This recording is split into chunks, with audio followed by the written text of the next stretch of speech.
या देवी सर्वभूतेषु शक्तिरूपेण संस्थिता नमस्तस्यै नमस्तस्यै नमस्तस्यै नमो नमः। जय दुर्गा मैया। आज के इस वीडियो में हम श्रवण करेंगे श्री दुर्गा सप्तशती का पहला अध्याय। महर्षि मार्कंडेय जी बोले, भगवान सूर्य के पुत्र सावर्णी की उत्पत्ति की कथा को मैं विस्तार से कहता हूँ, आप ध्यान से सुनिए। सूर्य की स्त्री छाया से उत्पन्न सावर्णी जगजननी महामाया की कृपा से जैसे जैसे मनवंतर के अधिपति बने, वह विशिष्ट कथा सुनिए। प्राचीन काल में स्वारोचिष मनवंतर के चैत्रवंशी राजा सूरथ समस्त पृथ्वी के चक्रवर्ती राजा हुए। वे प्रजा का अपने पुत्रों की भांति पालन करते थे। यवन राजाओं से राजा सूरथ की शत्रुता हो गई। दुष्ट दलन राजा सूरथ से उनका भयंकर युद्ध हुआ और थोड़ी सेना होने के कारण यवन राजाओं ने सूरथ को हरा दिया। तदंतर राजा अपने नगर में आकर राज्य करने लगा, तो भी अन्य शत्रु राजाओं ने राजा सूरथ पर चढ़ाई कर दी और नगर में भी दुराचारी मंत्रियों ने राजा का कोष, सैन्य तथा समस्त वस्तुएं छीन ली। तब राजा हार कर अकेला ही घोड़े पर सवार हो शिकार खेलने के बहाने घोर जंगल में चला गया। वहाँ उन्होंने महर्षि मेधा का सुंदर आश्रम देखा, जो अहिंसक सिंह आदि पशुओं तथा शिष्यों और मुनियों से सुशोभित था। वहाँ बैठे हुए महर्षि मेधा को राजा सूरथ ने नमस्कार किया और मुनि से उचित सत्कार पाकर उसी आश्रम में रहने लगा। कुछ काल के बाद फिर वह अपने राज्य तथा प्रजा की चिंता विचारने लगा कि जिस राज्य को मेरे पूर्वजों ने भली भांति चलाया और प्रजा का पालन किया, वह आज मुझसे दूर चला गया। वे दुष्ट मंत्री राज्य का पालन धर्म नीति के अनुसार कर रहे होंगे या नहीं, और मेरा मुख्य हाथी भी दुश्मनों के वश में हो जाने से क्या क्या कष्ट भोगता होगा। जो आज्ञाकारी नौकर नित्य प्रसन्नता से धन और भोजन प्राप्त करते थे, अब उन दुष्ट राजाओं के आश्रय में रहकर कष्ट पाते होंगे। मंत्री राज्य के धन को कुमार्ग में व्यर्थ ही अपव्यय करते होंगे। जो धन मेरे पूर्वजों ने बड़े कष्ट से संग्रह किया था, सो नष्ट हो गया होगा।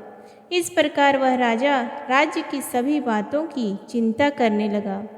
कुछ समय पश्चात एक दिन आश्रम के समीप एक वैश्य को आते देखा, तो राजा ने उससे पूछा कि अरे भाई, तुम कौन हो और यहाँ क्यों आए हो? तुम्हारा मलिन मुख शोक युक्ता क्यों दिखाई देता है? इस प्रकार राजा सूरथ की बातों को सुनकर उस समाधि नाम के वैश्य ने राजा सूरथ से कहा कि हे राजन, मैं समाधि नाम का एक वैश्य हूँ। मेरा जन्म धनवान कुल में हुआ है। मेरे दुष्ट स्त्री व पुत्र आदि ने मुझे धन के लोभ से घर से निकाल दिया है और मेरा धन छीन लिया है। मैं धन, स्त्री, पुत्र से रहित हूँ। अब अकेला दुखी होकर इस वन में आया हूँ।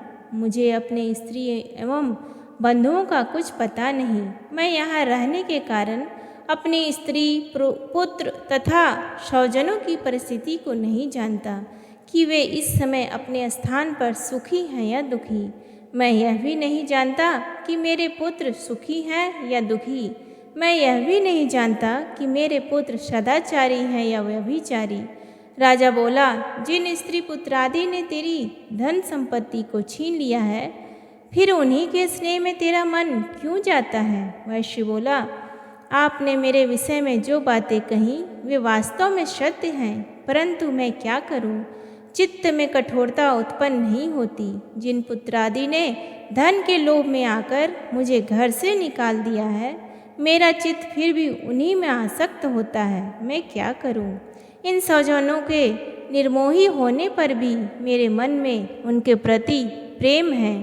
मार्कंडेय ऋषि बोले, हे द्विज श्रेष्ठ। तत्पश्चात राजा सूरथ और समाधि वैश्य दोनों मिलकर मेधा मुनि के समीप जाकर के बैठ गए और मेधा ऋषि से कथा प्रसंग करने लगी। राजा बोला, हे भगवान, मैं आपसे एक बात पूछना चाहता हूँ, आप कृपा करके बताओ। हे महाराज, मेरा मन वश में नहीं है, इससे मुझे दुख है। गए हुए राज्य तथा अन्य सभी स्त्री पुत्र बांधवों की ममता मुझे अभी तक बनी हुई है। हे मुनिश्रेष्ठ, यह जानते हुए भी कि मेरा स्नेह उनसे यज्ञानियों की भांति विशेष बढ़ता जाता है और इस समाधि वैश्य को इसके स्त्री पुत्रादि ने त्याग दिया है तथा इसे घर से बाहर निकाल दिया है, यह भी उनमें अत्यंत आसक्त रहता है। इसी तरह हम दोनों बहुत दुखी हैं। हे महाभाग, उनके दोषों को जानते हुए भी हम दोनों का हृदय उनके प्रति ममता में आसक्त रहता है। इतना ज्ञान होते हुए भी ऐसी ममता क्यों है? हम दोनों को अज्ञानियों की भांति मूढ़ता क्यों उत्पन्न हो रही है?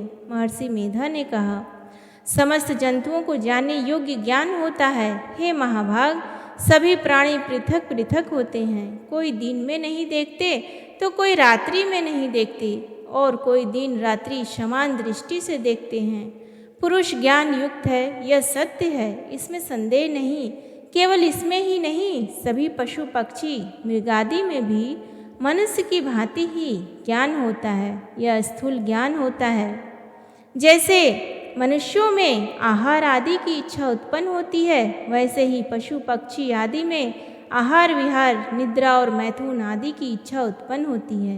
ज्ञान होने पर भी पक्षियों को तो देखो, भूखे होने पर भी ममतावश अपने बच्चों को चोंच में स्नेह से चूगा देकर प्रसन्न होते हैं। हे राजन, मनुष्य भी अपने पुत्र पौत्रों से इसी भांति बर्ताव करते हैं। वह पालन पोषण इस इच्छा से करते हैं कि जब हमारी वृद्धावस्था आएगी तब हमारा पालन पोषण वे करेंगे।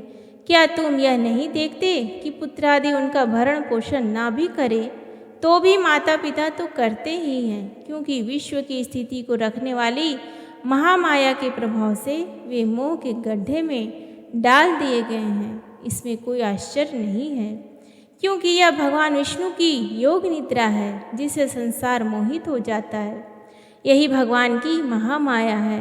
वह भगवती देवी बड़े बड़े ज्ञानियों के चित्त को जबरदस्ती खींचकर मोह में डाल देती है। इस देवी ने ही चराचर विश्व को उत्पन्न किया है और यह देवी प्रसन्न होकर भक्तों को वरदान देती है जिससे मुक्ति मिलती है।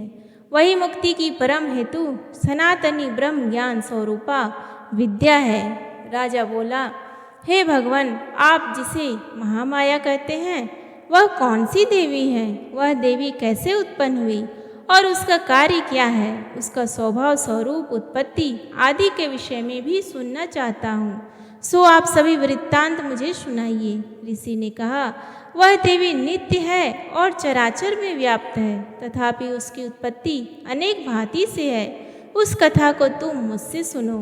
यह भगवती देवताओं के कार्य सिद्ध के लिए उत्पन्न होती है और अजन्मा होकर भी उत्पन्ना कहलाती है। जब भगवान विष्णु संपूर्ण विश्व को त्याग अनंत में जल ही जल करके योग निद्रा में शेष शैया पर शयन कर रहे थे, उस समय विख्यात मधु और कैटव नाम के दो घोर असुर भगवान विष्णु के कान की मैल से पैदा होकर ब्रह्मा जी को मारने को तैयार हुए।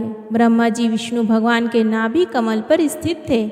उन दोनों भयंकर असुरों को मारने को आते देखकर और भगवान विष्णु को सोता हुआ देखकर ब्रह्मा जी योग निद्रा की प्रसन्नतार्थ एकाग्र मन से स्तुति करने लगे, जिससे कि भगवान विष्णु के नेत्रों से भगवती योग माया अपना प्रभाव हटा ले और भगवान जाग पड़े।